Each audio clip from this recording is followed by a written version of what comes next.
கர்த்தர் சொல்லி கொடுக்கிறார். என்னன்னு சொன்னா, இன்று நான் உனக்கு விதிக்கிற உன் தேவனாகிய கர்த்தருடைய கட்டளைகளின்படியும் கற்பனைகளின்படியும் யார் ஒருத்தர் சரியாக, அதாவது இந்த வேதாகமத்தில் எழுதப்பட்ட வார்த்தைகளின் பிரகாரமாக யார் ஒருத்தர் நடக்கிறீங்களோ அவர்களை பார்த்தான் சொல்றாரு, பூமியில் உள்ள சகல ஜனங்களை பார்க்கிலும் உங்களை என்ன பண்ணுவாரா, மேன்மையாக வைப்பார். என் அன்பு தேவஜனமே, உங்களை கர்த்தர் மேன்மையாக வைக்கணும்னு சொல்லிட்டு நீங்க ஆசைப்படுறீங்களே, எல்லாருக்குமே ஒரு ஆசை இருக்கு. என்னன்னு சொன்னா, நம்ம எல்லாம் ஆசீர்வாதமா இருக்கணும், மேன்மையா இருக்கணும், உயர்ந்து காணப்படணும்னு சொல்லிட்டு எல்லாருக்குமே ஆசைதான்.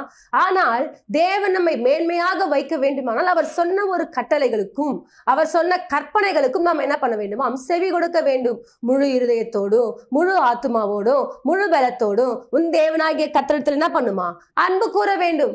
கவனிச்சிங்களா? அப்ப பாருங்க, தேவன் சொல்றாரு, முழு இருதயத்தோடு முழு ஆத்மாவோடு முழு பலத்தோடு அன்பு கூறணும். உன்னிடத்தில் நீ அன்பு கூறுவது போல வேற இடத்துல என்ன பண்ணுமா, அன்பு கூற வேண்டும். யார் ஒருத்தர்